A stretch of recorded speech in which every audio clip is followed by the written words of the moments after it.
We will talk about several different things. First, you're probably aware of the news. In the last 2 weeks, 3 Gdolim passed away, and each one of them was close to 100 years old, almost 97, 98. And there's not that many Gdolim left in the world already. Because if we really look at what's happening today in Eretz Israel, you have about 5 or 6 that in this level left. And then all the new generation who started after are not in the same league. You cannot compare Rabbanim like Rav Kanievsky, Rav Eliashiv, Rav Vosner, Rav Steinman, Rav Ovadia. This is people who know everything in the Torah, anything you talk about perfectly, everything by heart. But the next generation, even though they're big Talmidei Chachamim, but it's already a different generation. You can see right away. And that's the sad news. The sad news that everyone who passed away, it's a very, very big loss for the Jewish nation. But at the same time, we have a Gemara that says in Sanhedrin, En ben David ba, ad shichlu hachachamim min ador. That the Mashiach will not come until all the Chachamim will disappear from the world. Now what's the connection? Why does it have to be that way? There's few different Gemaros about Mashiach. You know, not all of them it's easy to explain, because some of them it's more of a secret than what of the Nigle. This makes a lot of sense. It's easy to understand. Once there's not going to be any Gadol Lador. If there's one left, doesn't matter, Sfaradi, Hasidish, Ashkenazi, Torah is the same Torah. If there's one Gadol, at least everybody can still ask him for all the hard shaylos that you can have. Once the last one disappeared, then the next level is not the same. Now you may come and say, I never need a Gadol to answer my question. Every question I ever had, I ask my local Rabbi.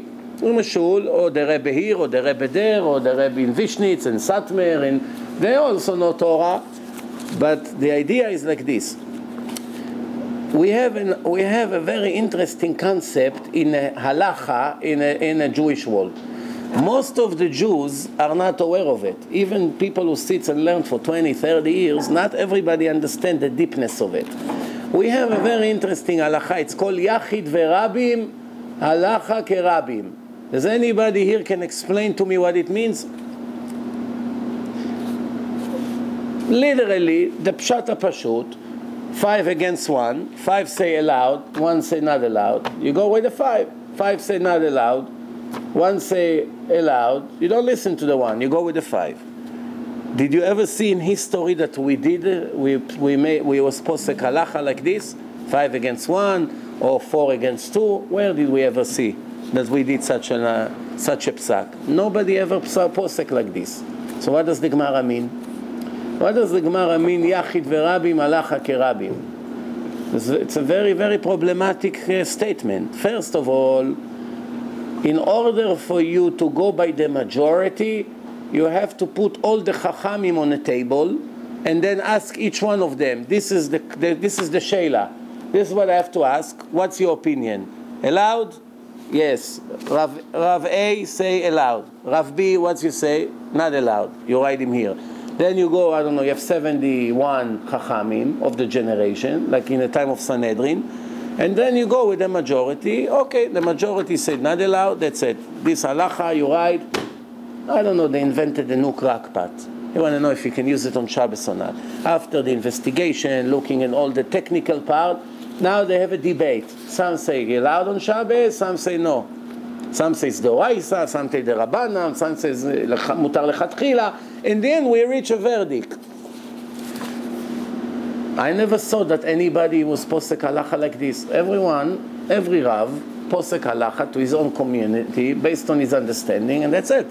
Did you ever see anything in the last 2,000 years that we went by the majority? Now, on top of it, we had Shulchan Aruch, right?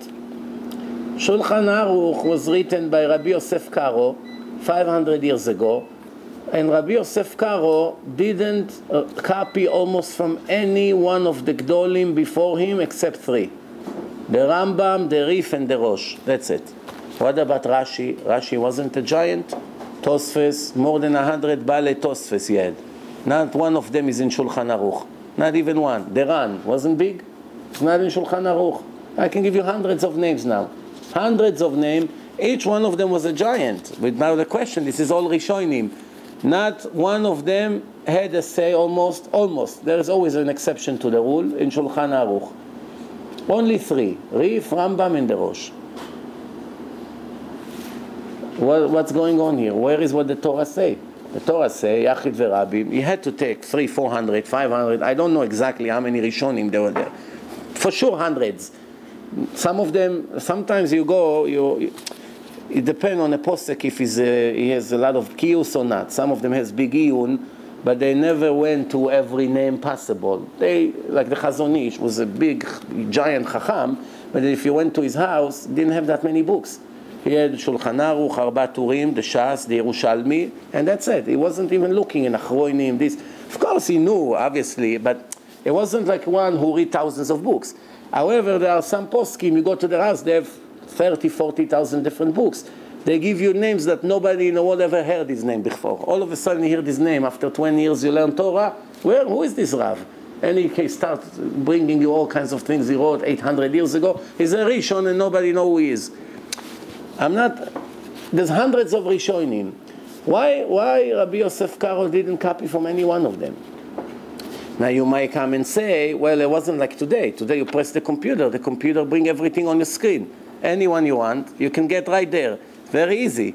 If he had to do it in a generation that the books were handwriting, right, it wasn't printed. Most of the books were not printed. Some of them were printed in a very primitive big books, and it was very difficult to get books. It was only for the rich people. So he himself, if you read his biography, didn't have hardly any books. He went to some rich guy and got some of his book. And a lot of the books were missing by him. He didn't have it. I'm sure different parts of the books he couldn't get. It wasn't like today. You go to any bookstore and you buy anything you want. But in that case, we have a big problem.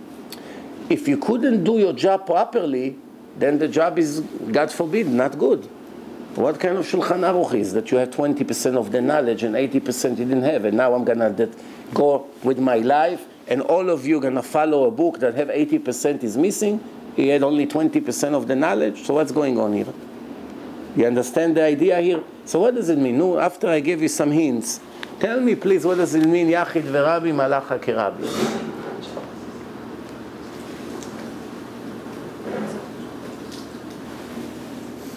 Go after the one who knows the most.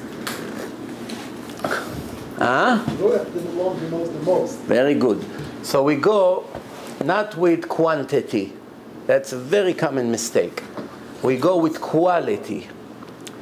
Before I speak about the Chachamim, I want to give you an example from the medical world. The medical world, God forbid, if a boy has some kind of tumor in his brain, lo aleinu. Unfortunately, it's very common in these days. Now, there are 100 general doctors, family doctors, 20 years in business, 20 years they're doctors. Each one of them, after reviewing the MRI, giving the same advice. 100 doctors. Operation, here, and that, with this, and this. And it gives you a list what needs to be done, all of them. Then you go to one doctor who is known as the best in the world in this field. And he said, no, whatever these 100 of doctors recommended, it's almost for sure the boy will die. This is what this, if we're going like this, we have 60% chance to save his life. Who would we go with? The 100 doctors that are 20 years in business and they have a lot of certificates on the wall in their office? Or that individuals from Japan, Russia, whatever, who's known and everybody agree that is the #1 in the world in this field? Who would we listen to? We're going to the one, right? What happened to Yachid v'Rabbi? 100 against 1, you go with the one? Of course, because the one had the puzzle, the picture almost full. Nobody is perfect. Even the biggest Chacham in the world have some pieces missing. But the picture is clear. Each one of them had only 60% of the puzzle. 600 different pictures that are only 60% full, it's not good as one picture that is 98% full. 98% full gives you the right answer. 1,000 pictures that are not full, no, it's very nice, but it's not complete. This is what Rabbi Yosef Karo did. So of course, if I'm going to take every chacham, first of all, the job will be 500 years to finish. Second, what's the point? That's not what Hashem meant in the Torah. Hashem meant quality of the chachamim, not quantity. So who are the top 3 in halacha? Doesn't mean that the other chachamim, chas v'shalom, are not as good as tzaddikim, or they don't know as much Torah. Could be the other way around. Maybe in some field, I don't know, Rashi was much bigger than each one of the 3, but we're talking now halacha. Rashi, it's a separate issue, because there's big arguments if Rashi was a parshan or a poisek. It's not so simple. You have big dolim that tell you Rashi was a posek 100%, not less than the Rambam or anybody else. And some say, no, Rashi just translate to you what the Gemara means, what it means, all the opinions, but he doesn't mix his own opinions. Just tell you each opinion in a Gemara. And I read a book by a big Talmid Chacham. He proves, in my opinion, in this book, without a doubt, that he's 100% posek. In a different style, but he's a posek. Of course, he cannot ignore all the opinions, but you can see from the words what's his own opinion in halacha. You can see, he shows you what's his own opinion. Anyway, so the Rabbi Yosef Karo, he took the top 3, and he went 2 against 1. But there are some places in Shulchan Aruch that he went with the minority, the 1 against the 2. Here, he was looking at the other opinions and joined them together with the minority to balance the opinion of the 2. When he himself felt that this is what needs to be the psak, obviously he's not in their level, because it's 300 years, you know the rule. The later, the lower. The more far away you are, the bigger you are. This is, everyone agreed. The Amoraim agreed, the Tanaim are much bigger. So he said, I'm not a posek, I'm only machriya. What's the difference between posek and machriya? Machriya, lichora, it's easy. You have 3 opinions on the table, and you take 2, and you say, this is what we're going to do. You did not mix your own opinion, b'chlal. You just go by what they say. 2 against 1, okay, 2 against 1. It's like a technical word. Of course, I make it sound much more simple than what it is. It's much more complicated, but it's definitely not like being a posek. To make a psak can take you days, can take you months until you come. To be machriya, it can take an hour. You put all the opinions, you look, you say, okay, well, now we have another problem. Now I'm going to share you with something on the Sephardic halacha world, and it applies to every Jew, of course, but for us to understand the concept doesn't matter. There's 2 major poskim in the Sephardic world in the last 50 years. Well, there are many others, but I should say in the last 30 years. One of them was a very, very big chacham and a very big mekubal, is Rav Ben Zion Abba Shaul. That's his name. He passed away about 12 years ago. Was very, very, very big anav. Was hiding himself most of his life, at least until he's 60. He was hiding, not to be a man de'amar, was hiding. And then Rav Eliashiv found him. The way he was found is that few Ashkenazim were arguing in halacha in Sorotskin, in Yerushalayim there, and he was sitting there, and one of them knew that he always see him with so many books, and he's in, and he has nothing in his life besides Torah. He knew, so he started to ask him once in a while questions, and then he saw that he knows everything, without even opening the books. Very big, you know. So one time they had a big argument about Kiddushin, Gittin, some kind of very, very complicated sheila. And he gave him an answer, and he wrote all the answer. Then when he went to Rav Eliashiv and he showed him the answer, this we're talking to you about 30 years ago. Rav Eliashiv almost fainted. He told you, no. Who gave you this answer? He told him, a Ram in Yeshiva Porat Yosef is teaching a group, Gemara. He told him, no, that's not just a Ram. This has to be a big gadol in the Torah.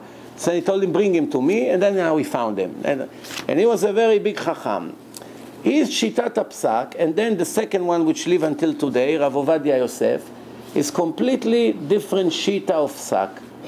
They both went to the same yeshiva, Porat Yosef, which is the main Sephardic yeshiva in Eretz Israel in the last 100 years. Both of them had the same Rabbi, Rav Ezra Atiyah. They were chevruta for a few years together, learning together, And the shita of the psak of Rav Ovadia and his shita is like two different shitot completely. Completely different. Now, we're going to see something about Yachid Verabim. We're going to understand the whole picture soon. Rav Ovadia Yosef, when he makes a psak, he gives you between 50 to 150 opinions in every one of his questions, everything by heart. He has the amount of bekius that he have, it's scary. How a person is able to remember thousands of books, line by line. I have a friend, Shimon Navarro, which his background is Turkish. He went to his house to get a bracha, to get some recommendation from him about a project that he was doing. And he told him, what's your name? He said, Navarro. He said, oh, you have a very holy grandfather. Go to this room, third shelf, fifth book, bring me that book. So he went, he opens him, you see, this is your grandfather from Izmir in Turkey. The whole book. There's one not religious professor in the Israeli Misrad HaChinuch, in the government, that they made recently a show about his life, and this is a not religious guy. So one time I went to his house, and he was in a very good mood. So we spoke about something, I asked him a few questions, and then he told me, okay, you know what, I don't need a book. You're going to have this book, and I'll tell you what it says. And he started to tell him one page after the other, and this guy testified that he knew all the words and he did not miss one word. So this is like what we call photographic memory. Now, the question is, who is right? It's very impressive, but who is right in a psak? They have two different shitot. Now I tell you what's the shitot. Rav Ovadia Yosef is taking 150 poskim achroinim in a subject that relates to our time, and he goes which majority decide that it's allowed and which majority decide that it's not allowed. If you see from 150 achroinim, sometimes even more, that 110 say allowed and 40 are against it, so he say, oh, v'chen pasak, this is the shita, v'chen pasak, also this rabbi say that, also this rabbi, also this rabbi, also this rabbi, and then he gives you 100 very big rabbi, Ben Ish Chai, Kaf HaChaim, Chazon Ish, a lot of important Rav Moshe Feinstein, a lot of achroinim, and now you know, you feel good. Oh, look how many big rabbis are saying that it's allowed or not allowed. Rav Ben Zion Abba Shaul said, this shita, it's not the proper shita. Why it's not the proper shita? Because every one of these 150 fall into one. Every one copy from the other. Which means, if I'll go to the source and contradict the source, all these 150 falling with him. And he gave an example in his shiur that there's a posek called the Be'er Sheva. The Be'er Sheva says something, and Rav Ben Zion Abba Shaul proved in his shiur to his Talmidim that he has raya, that it's the opposite of what he says. And he said, now come and see how many poskim are falling with this. Unless, if you have raya against what I just said. If you have something to prove that I'm wrong, then the Be'er Sheva is back again with all his 100 assistants. But if not, all of them are falling. That's why this shita of Yachid Verabim, it's not a proper shita. That's what he says. So when he made a psak, he hardly ever looked at achroinim. Only rishonim and gemara. Very rarely he brings the Chazon Ish, very rarely the Ben Ish Chai and Kaf HaChaim, but really, really rarely. And there's hundreds. You don't find them in his books. Shitat Psak, completely different. That's why there's many contradictions. This brings me to what I started with. Yachid Verabim, it's not quantity. It's the quality. And that's why the Shulchan Aruch was written with only 3. Now, the Gemara comes and say, in the time of Mashiach, one of the simanim that all the Chachamim, Chas v'Shalom, disappeared from the generation. Now there's nobody to answer. You get to a point that a woman will bring a chicken to yeshiva, and everybody argue if it's kosher or not kosher. Very similar to today. According to this shita, mehadrin. According to this, taref gamur.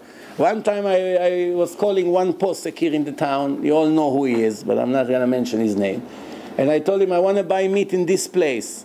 What do you think? For me as a Sfaradi that I need halak bet Yosef. For me, it's not a chumrah, it's lechatchila, I must get it. What I want to buy in this place. He told me, if I was a Sfaradi, I would be choishesh to this place that it's Safek Taref. And this place is considered as a very important place for thousands of other people, Rabbanim, that recommend that place very highly.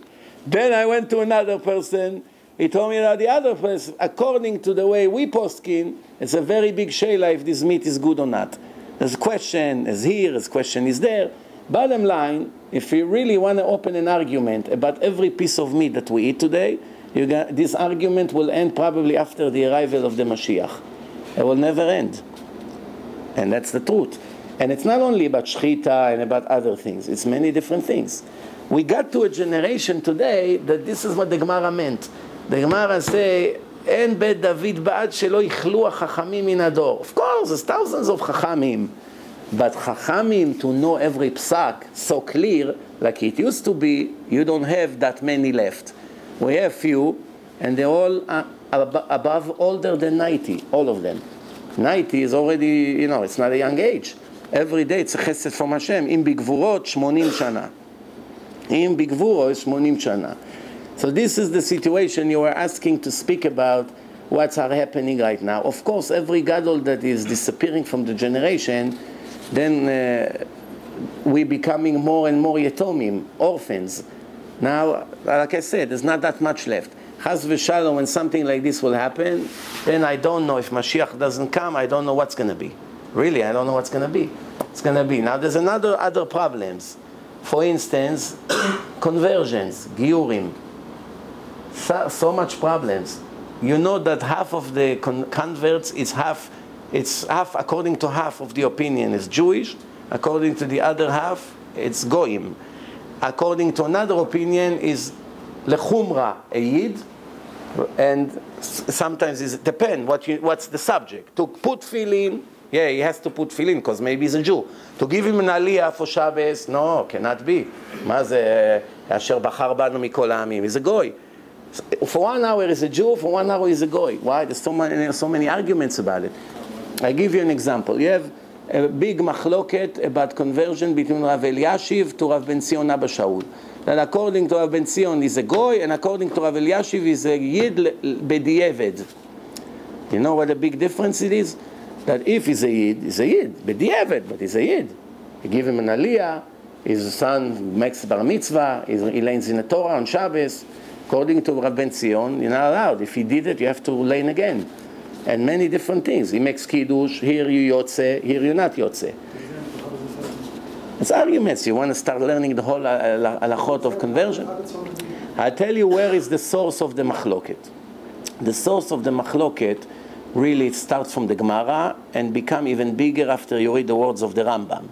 Because the question is, if the goy comes and accepts to keep some of the mitzvot, but as he appear in Beis Din, it's already clear to the Dayanim that he's not going to keep everything. This mitzvah I can do, this mitzvah is not for me. This one is too hard for me, this one is not, this one I'll do. According to one opinion, if he say even one mitzvah that he's not going to keep, he cannot be a Jew. The giur is not chal. If you read by the Rambam say, melamdim oto miktzat mitzvot. The main mitzvot you teach him, 10%, 20%. You cannot teach him the whole Torah. It will take maybe 10 years until he will understand everything. But that's already enough to convert him. Understand? Then we have another argument. If he fell in love with a Jew, male or female, and now that's the reason he came, that's is a nagua badavar. It's giur leshem ishut. It's a big problem. Why he came here? Why this goy is here? Because he met Miriam, Hashem Yirachem, and now she wants all of a sudden to become a tzaddiket, if it's not too late for her. And now all of a sudden he wants to be a tzaddik, this goy. Why is he converting? Because if she was Fatma, he would become Muslim. He didn't come really for the truth of Hashem. He came because he wants to marry this girl. Now, believe it or not, according to some Shita, even somebody like this, B'di'evet, is a Yid. It's very big arguments. When the foundation is not clear, of course, only what comes later becomes greater and greater. The machlokot become greater. That's what's happening today in Israel. All the fire, all the war between this rabbi to that rabbi, between friends that from the same yeshiva, it's come from the foundation. The foundation was not so clear. And today we have a lot of arguments. This is one thing that only Mashiach can clarify. In the last page of the Rambam, B'Ilchot Melachim, the Rambam writes that when Mashiach comes, he's going to say who's a real Kohen, who's a real Levi. Even that we don't know for sure. How do you know he's a real Kohen? People used to buy the Kehuna. It was great business. You know, to be a Kohen in the old days, make a lot of money. There's a lot of kavod. You know, one guy comes to the rabbi, Rabbi, how much is going to, between me and you, how much is going to cost me to become a Kohen? So why do you want to be a Kohen? I said, Rabbi, forget about questions. How much? 5,000 it's enough? Make me a Kohen. I want you to write me that I'm a Kohen.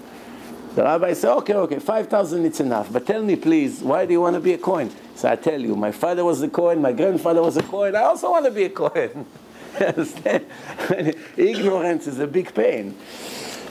Anyway, so I think we covered this. Like I say, we can talk about this machlokot forever, but the Gemara spoke that one of the signs before the Mashiach will come, that you see that the Chachamim, Chas v'Shalom, disappear. Now, I wish them to live full, long life, all of them, Be'ezrat Hashem, but you should know that when all of them are close to 100 years old or above 100 years old, then every day it's a miracle. You know, Hashem keeps them probably for us. But eventually, what would happen? When these 5 or 6 would Chas v'Shalom leave us, then it makes us very close to Mashiach. This is what the Ramban said when he came to Eretz Israel 750 years ago. So he saw that the entire Eretz Israel is all swamp and deserts. Nothing is growing. Not even olive trees that grows on rocks without water, not even olive trees were growing in Eretz Israel. So the Ramban wrote, we see the curse of Hashem on the land clearly. But the good news, that makes the Torah 100% legit. We see that the Torah says, "V'shamemu alea oivechem." When you leave the land, when you go to the exile, when you go to Galus, what's going to happen to the land? Nothing will be growing. For 2,000 years, not one tree grew in Eretz Israel. Do you know that? Until 50, 60 years ago. Until I should say 100 years ago, when the first Jews started to come.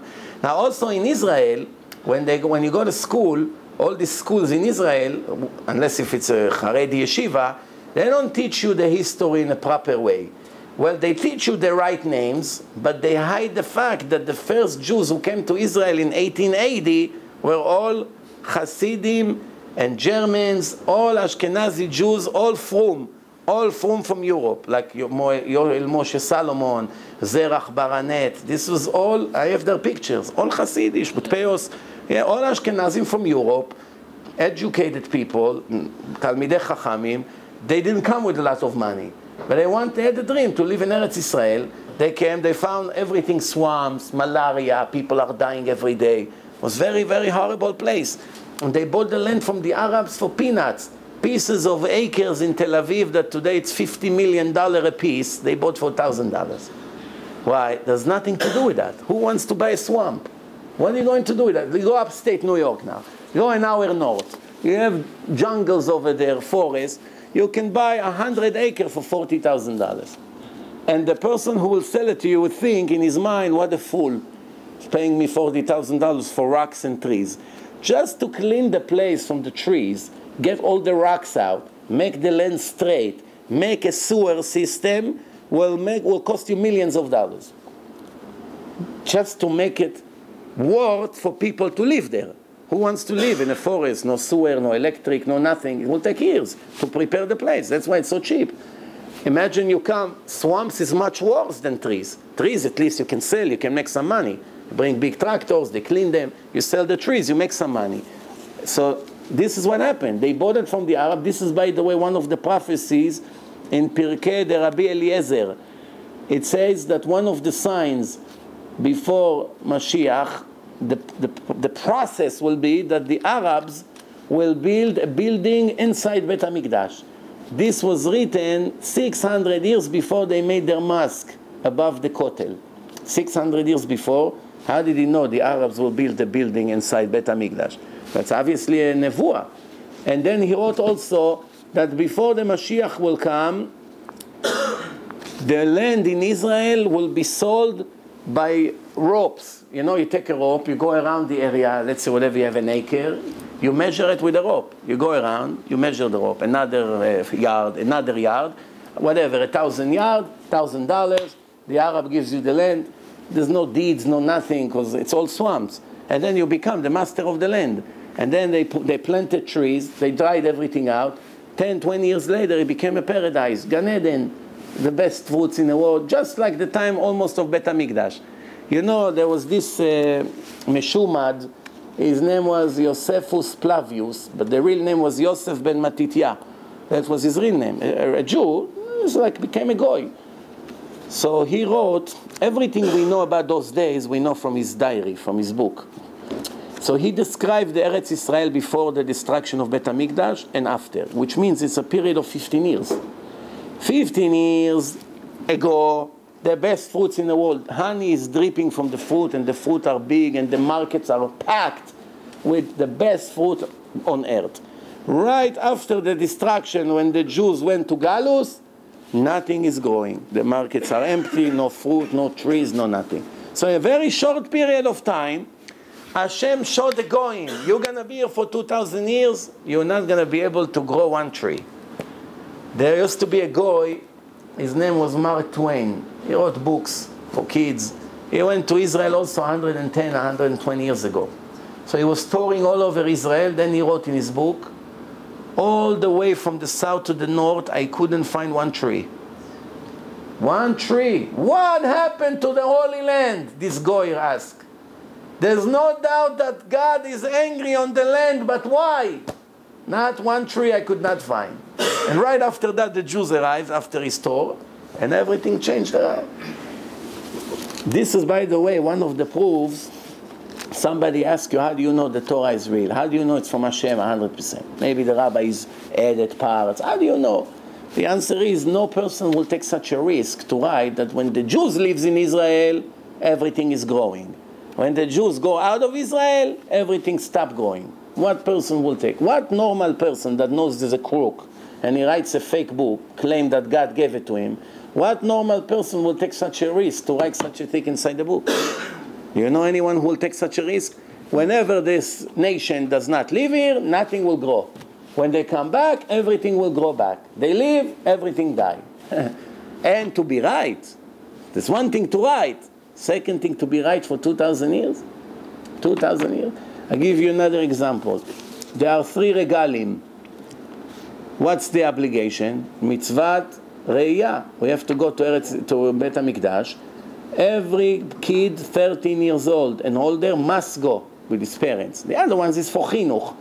But mamash deoraisa chiyuv, 13 years old, must be in Yerushalayim. For how long? How long? 7 and Shavuos, 15 days.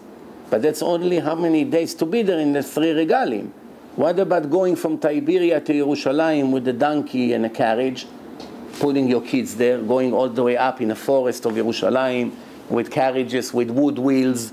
You don't have your Mercedes or Lexus to drive there in 1 hour in a nice road with some lights.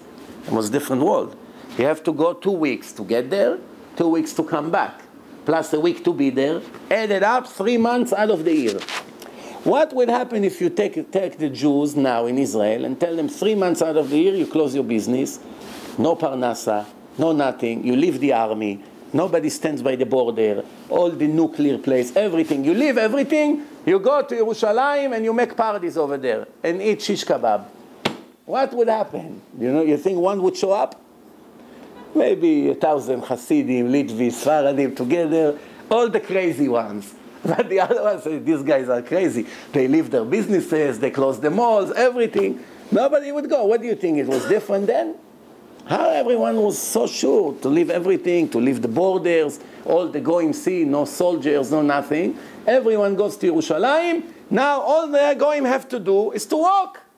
To walk in, and that's it. They occupied Israel. And the Jews are stuck in Yerushalayim.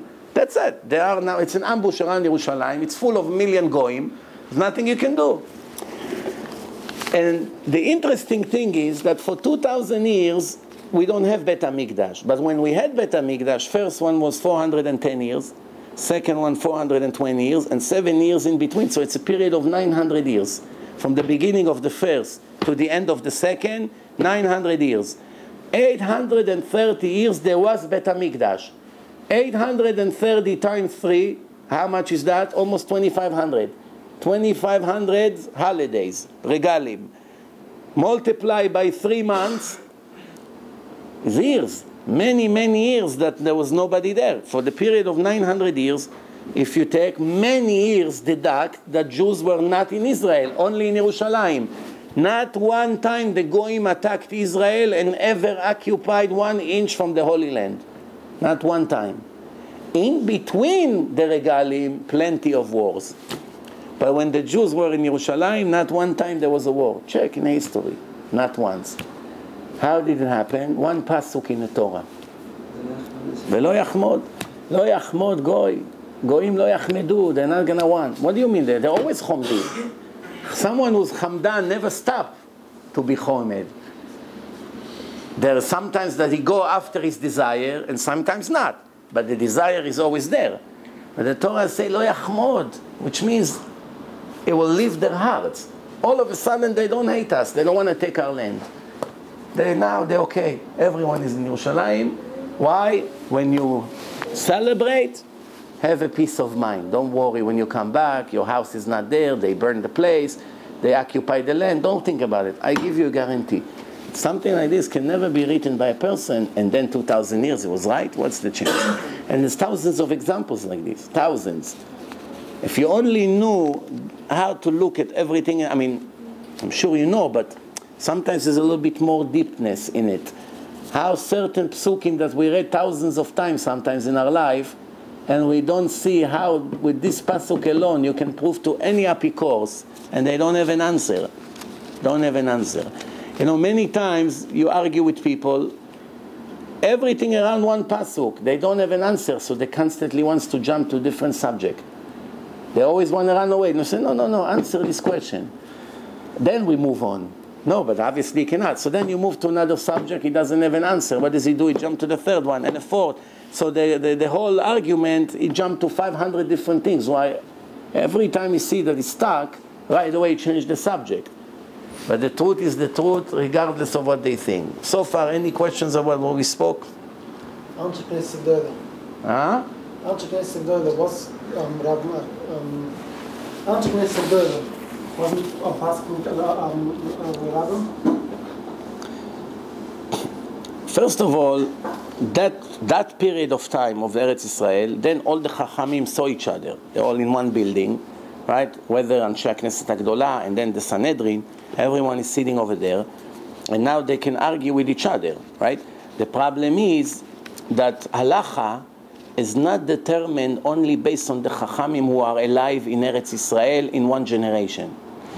When you posek halacha, you have to take into consideration Chachamim who lives in Chutz La'aretz, right? There's Chachamim lives in Bavel, there's Chachamim lives in Europe. Well, in the time of Anshe HaKnesset HaGdolah, there was no Ashkenaz yet. We're talking 200 years ago. The Jews were in Eretz Israel and Bavel, and that's it. So the Chachamim who lives in Bavel, right? You cannot ignore them. You sit in Eretz Israel, there are opinions, and it's the same Torah. Now what happened? Let's say there are Chachamim from previous generations. You come and you make an halacha. They are not here to debate it. They're not here to argue. You say halacha, but not in his face. It's very complicated thing. I once saw a book that speaks the entire book just about this. Yachid v'Rabim halacha kerabim, and according to his conclusion, he doesn't understand how it was possible technically ever to do such a thing. Ever. I'll give you an example. We have an halacha that to cancel gzeira, you need Beit Din gadol bechokma or beminyan. But nobody ever think that something like this, it's never ever possible, ever. Even theoretically, something like this, it can never be done. It can never be done. It's like me saying, you know when this halacha will be cancelled? When people will be able to fly with their hands. So it's basically saying it can never be cancelled. You got it or no? If I say, you know when this gzera can be cancelled? When we're going to be able to fly. So what am I saying? That this will never be cancelled, right?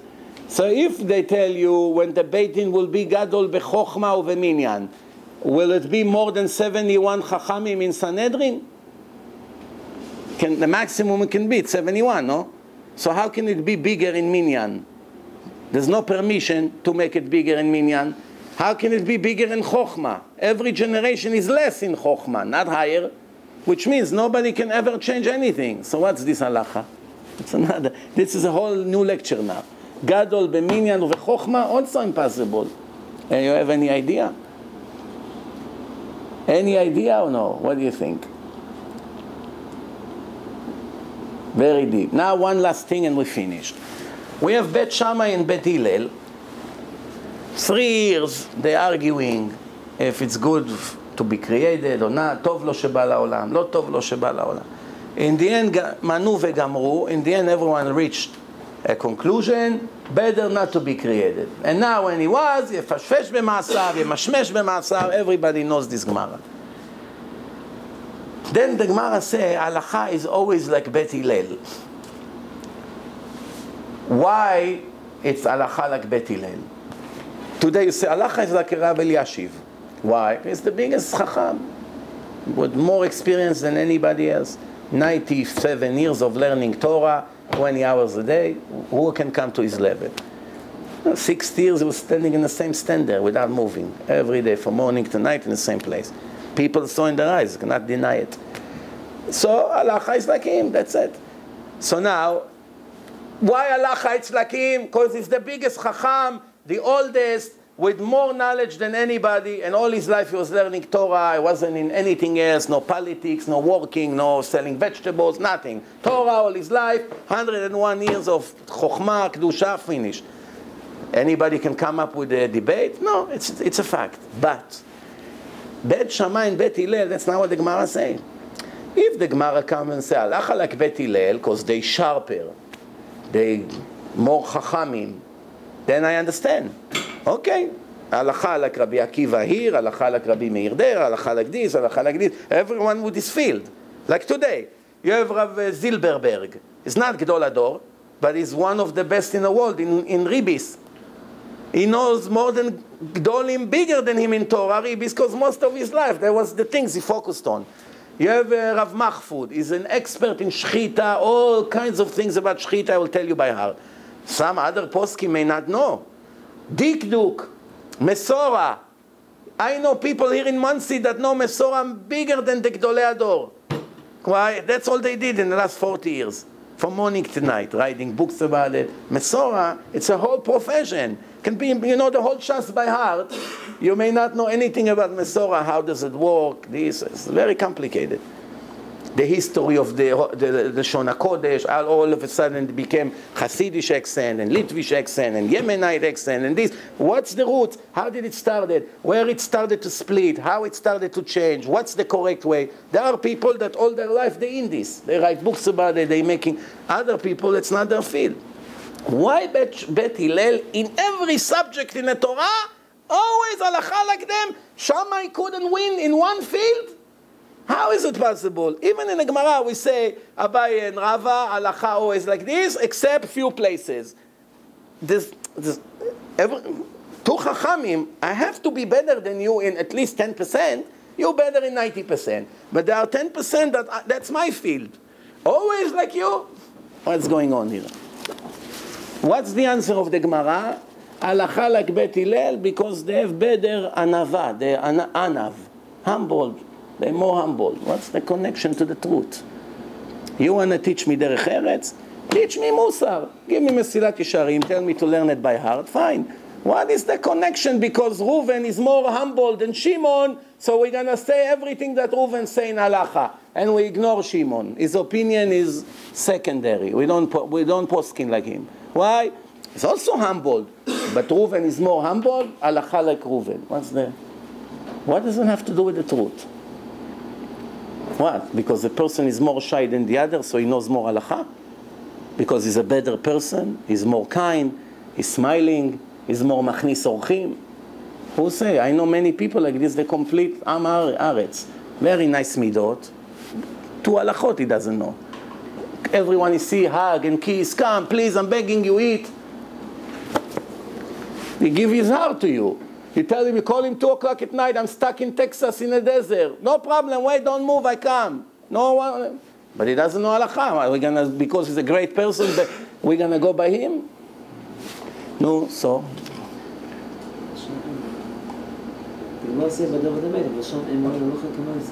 No. Very good. Very good. Why halakha like them? Not because they're better in midos. Because when you're more anav, Hashem show you the truth always better than someone who is less anav than you. Both of them big, complete Talmidei Chachamim. Everything in the Torah you ask Shammai, he knew, I promise you. Not less than Hillel. In this level, you don't ask if they know everything or not. Everybody knows, and these Chachamim, they know everything. All the Tanaim. So why halakha like them? They know everything and they know everything. So you have to choose which one to do. He is more anav. He see the truth in every situation more than the other. He has more siyata d'shma. Now I'll tell you something that happened. My uncle, alav hashalom, was working for Amcor. You know Amcor? You're not Israelis. Yes, it's a refrigerator in Eretz Israel. Very primitive refrigerator. You have to clean the ice with a hammer, you know. But that's what we had when I was a kid. So he was working in Amcor. You know, they have asbestos, many of them became sick and they die young. So nobody knew about these things. So he was working, then he was waiting for his retirement. You know, in 2 months he's getting his retirement money, pension. And then the money is enough to go to buy an apartment. But where? Depend. So he came to Rav Ben Zion Abba Shaul and he told him, Rabbi, I need to buy an apartment and I'm getting money in 2 months. I'm retiring. I got to the right age. I live right now in Ramle. It's not far from the airport. In Ramle, it's cheap. I can take the money and buy an apartment in Ramle, and I won't have a mortgage. Or I should go to Yerushalayim and buy over there an apartment, but half of the value I have to take mortgage. I have to borrow. And then I will have monthly payments. Now I'm not going to be working. You need a lot of emunah in Hashem. You know, he's telling him all his dilemmas. So Rav Ben Zion Abba Shaul told him, come to me when you receive the money in 2 months. Now, my uncle had Israeli chutzpah. Like they say, Israeli chutzpah. What was his Israeli chutzpah? Not because he was a bad person. Because he was such a truth person. Anything that looked to him not 100% the truth, he was stopping you right there no matter who you are. And guess what? One time I drive in FDR Drive, 2 o'clock at night, I come back from a lecture on the way to the George Washington Bridge. I'm listening to a lecture, by a shiur by Rav Ovadia Yosef, and he says, everyone who vote for a not religious party in the Israeli Knesset, he is contributing to Avodah Zarah, to Chilul Shabbos, to eating trefos, and he gives the whole list. Then somebody got up and said, Kvod Harav, but someone who vote for a religious party, which in the end joined together with this Reshaim anyway, isn't it the same? I'll tell you, I wish I had the tape to play it, his reaction to him. There was in front of hundreds of people. Shev b'sheket chatzuf, sit and be quiet. Never dare again to ask questions here. Who sent you here to make problems? Don't open up your mouth. He begins to scream at him. Poor guy. No, Kvod Harav, I didn't mean to be rude, you know. I just wanted to understand if it's not the same. It was really an innocent question. And he didn't know how you speak to. Then, a few weeks later, I went to Eretz Israel. I'm telling my aunt, wow, I was listening to, she said, oh, don't ask. It's Uri, my husband. He went there already 20 times. To tell him, forgive me, Kvod Harav. He said, what? I forgive you a minute after. I told you in the lecture in front of everyone, Machul, forget it, no problem. But you come 20 times. It felt so bad. So he comes to Rav Ben Zion Abba Shaul, he said, Rabbi, I'm getting money in 2 months. He told me, come back when you get, he told him, come back when you have the money in your hand. So he told him, Rabbi, what's the nafkamina if I have the money now or not? I'm asking you an halacha question. What's better, to live in Ramle with no mortgage, but it's not a religious area, or to move to Yerushalayim and owe hundreds of dollars mortgage every month? Yes or no? No, what is it? So he told him, no, right now it's not halakha lemaaseh. I don't have siyata dishmaya to tell you the right answer. When it's going to be a matter of life, now it's become the rest of your life, then Hashem will give me the right answer. But right now I don't see it. You understand what's going on here? Yeah. So in the end, he never got the money. You understand? So he never got the money. But I don't know if the Chacham saw that he's not going to get the money, and that's why he told him that, or really he just didn't have siyata dishmaya right now to give him what's better for him. For me, maybe it's better to be in Yerushalayim and owe money. For him, maybe it's better there. But he couldn't see the answer. But one time, I tell you something.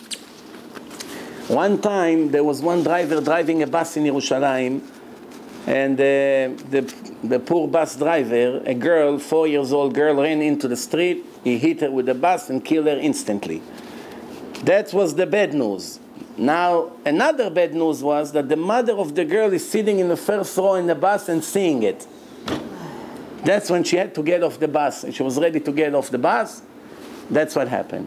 The driver is in shock, he's crying, screaming, everyone in the bus is crying. So then the driver said to the woman, well, how are you going to forgive me? You saw that it wasn't my fault. She ran. I couldn't see it. It's going crazy. So she told him, listen, you took a soul from Hashem. You owe him a soul. You have to return a soul. So he said, how can I return a soul? She said, return your soul. A kid, someone lost his son. Give him another son instead, no? So what do you mean, he says? Become religious. Make tshuva. So obviously in this situation, what is he going to say? No, it's not for me. So of course, how? Yeah, come. And he became religious. From the minute he became religious, he began to suffer every minute of his life. 1 year, 2 years, 3 years. His life became a torture, which is a very good sign. The Baalei Tshuva, they look at it as a bad sign. Since I became religious, everything goes wrong. They never learned the Rambam in Ilchot Tshuva. They never learned Masechet Sanhedrin. They knew that's the best thing can happen. That means Hashem begins to pay you for 10 years instead of who knows how many years in Olam Haba. Better to pay here to get clean. If you become frum and nothing is bad happening, no money loss, no sicknesses, no problem, everything goes smooth, then Hashem didn't accept your tshuva. What, you want this Olam and Olam Haba and never to pay for what you did? Just to say, I'm sorry, Hashem, billions of sins are thrown down from the window? Come on. It doesn't go that way. So he begins to suffer. Then one day he comes to Rabbi Zion Abba Shol and says, Rabbi, from the minute I became religious, my life is a nightmare. No marriage, no shidduch, no this, no parnasa, nobody wants to give me a job after what happened. What am I going to do? So he told him, you have to leave Eretz Israel right away and go to Chutz La'aretz and never stay in the same place for more than a week. Make sure every week you go from another location to another location. Then one day you meet a girl, and that's going to be your shidduch. When you see that you're about to get married, you return to Eretz Israel, you get married, and everything will be fine. So I once said in my lecture, there are two possibilities here. Either, first possibility, that the Rav has for sure Ruach HaKodesh. Second possibility, Chas v'Shalom, that is the biggest Rasha in the world. There's no in between. Either you biggest Chacham with Ruach HaKodesh, or the biggest Rasha. If you have Ruach HaKodesh, you take a Jew and you tell him, leave Eretz Israel, go live, I don't know, in Zimbabwe every week, you move to another place, you make his life bigger nightmare. Who knows, he can ruin his entire life. It's like a Rotzeach. What is this? Not just because I want to pretend I'm a Chacham, I'm going to tell you go to Chutz La'aretz for who knows how many years and suffer? I'm not going to have the guts to do such a thing. So it's one way or the other. And I tell the people, you decide what you think. If he was a Rotzeach, such a person that all his life was humbled and learning Torah non-stop, or he had Ruach HaKodesh, and everybody agree. This is how you know. Unless if Chas v'Shalom, a person is a poshea, he comes and says, yeah, put all your money here, and he makes the person lose all his parnasa, and he sleeps well at night. This is very dangerous. So I'll finish with one more thing, because time I know ran out, but one more minute. One time we had a Shabbos meal. I used to give lecture in a real estate office in Queens. And there was one girl from the university, educated in all the bluff nonsense that they learn over there. And she's obviously anti-religion, but she's not a bad person. She just got brainwashed against religion in general. And all of a sudden she started to see proofs and things, and she started to realize. So then we invited a group of people for Shabbos. All of them non-Shomer Shabbos. So we say, you know what, I don't know, 15, 20 people. We put them by the neighbors, we make like a Shabbaton. So she came for the Shabbaton. We had a table like this, very long, all the way. And the whole Shabbos, proofs, questions, answers, eating, everything goes well. Then I made a mistake of my life. I say something in the name of Rav Ovadia Yosef. Now you know the Chilonim in Eretz Israel, you tell them Rav Ovadia, you tell them Haman, I'm not sure which one they choose. Because all day they hear against him in the media, all day, all night, for years. They think this is you know. So when she heard that I mentioned his name, her eyes almost came out. She said, what? This is your hero? So right away I realized the mistake I made. So I told her, what's the problem? So she said, I thought you're intelligent, you speak about science and this. What do you have to do with someone like this? Now you see the whole media is coming out of her mouth. So I told her, come over here, I want to show you something. So she came. I told her, you see the books here? Yes, it was Yachaveh Da'at. Questions and answers. From more than 30, 40 years ago by now. This was 10 years ago, this story. I used to live in Bates Drive. It was right there. So I say, pull up any one of the books. Choose. She doesn't know. She pulled out one. I say, open anywhere you want. Open. She opened. There was a Sheila. Are Jews allowed to step in the land of Egypt in our generation, in our time? What's the dilemma? The Torah says, Lo tashuv lirotam. You don't return to Mitzrayim. There is 4 or 5 different doubts here. What's the doubts? What did Hashem mean? You're not going to see the same Paro and his people, but after that it's no problem? Or he meant forever? Did he mean the land of Mitzrayim or the people of Mitzrayim? Because there's nafkamina after Sancheriv. Sancheriv was the king that moved all the nations, so now it's not the original Egyptian. Today, b'chlal, it's Arabs. So what's the problem? Or actually speaking about the Tuma of the land. Did he speak about not to live in Mitzrayim or not even to visit for a few days? Why the question was in a book? Because one person who works for the newspaper is a frum person. They made a peace between Israel and Egypt, and he had to go there to Egypt to take pictures and interview Egyptians. And he's thinking maybe it's against the halacha to go there, even for 2-3 days. So he sent him that question. But how did he send him the question? It used to be every Friday a radio show in the afternoon, few hours before Shabbos, live. And it was Reshet Aleph and Reshet Bet, 2 radio stations, that's it. And he's sitting live in a studio. I think the show was 1 hour. And all the people, rabbis, everyone call and ask the most complicated question you can ask in Torah. The hardest question. Obviously, most of them, all Talmidei Chachamim, regular questions they find in the books, in the Sfarim. But this is a very difficult question that you need a big gadol to answer. And the host, every few minutes say, ladies and gentlemen, I want everybody to understand, this is a live show, and the Rav doesn't have Sfarim in our studio. There's no Sfarim. And we don't know the questions in advance.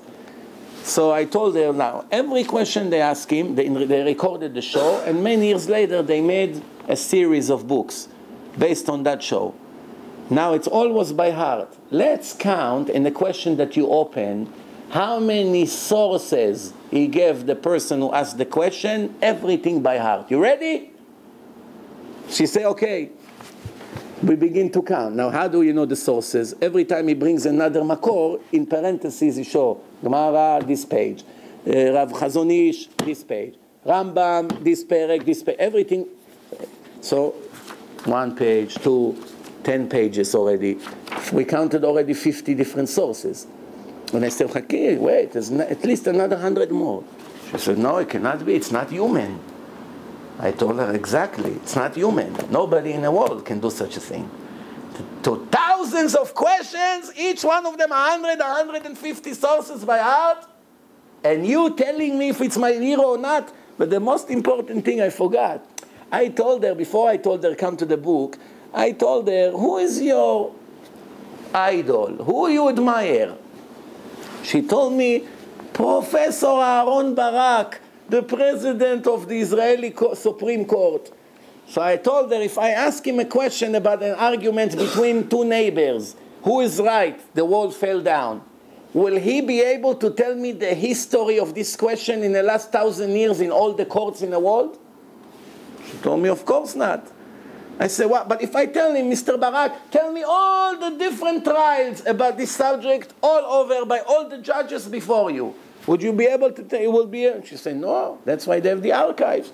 They have books, and then now everything is computerized. He's going into the computer and he's going to search. So that's when I told her, and when I showed it to her, she said, wow, I'm so embarrassed. That's not how he is presented. She became ultra orthodox, a secretary of a big Rav here now. There you should see her children, payos, this, that. You understand? That's moment of inspiration from Shamayim. I don't know, how would I get out of her now? She has years of brainwash against this Chacham. Years. Now I made a mistake, because really you have to know what to say near Haaretz, the Gemara say. Many of the things the Gemara say I skip when I read. Many, I always say in my heart, please forgive me, Chachamim, that I don't say it, but for your own good I don't say it. If I'm going to say some of the things that the Gemara say, they're going to throw eggs at me and they never come. Later, 7 years later, when they already Shomer Shabbos, they send me these questions. This, what does it mean? This, like one person wrote, sent today, La'atid lavo, the Chazir will be kosher. He asked this question, when the Mashiach comes, all the Torah will be cancelled, and all the halacha will be changed. How can it be? It's complicated questions. We don't have time for this. I have a good answer. I send him a new email back. But the idea is, it takes years to find out the real questions. Their questions is nothing. It repeats. Everybody asks the same question. But Bezrat Hashem, I think that every time before we make the lecture, maybe you talk between you and tell Binyamin, what do you want me to talk about? Anything you want. You know, you want to talk halacha, you want to talk ashkafa, you want to talk musar, you want to talk, like you say, Rambam. We can start Rambam, but whatever you say, we can go, and you can come with questions ready. We'll make it more interesting. All right? It will be also easier for me not to think what to talk about. Thank you very much. Kol tov.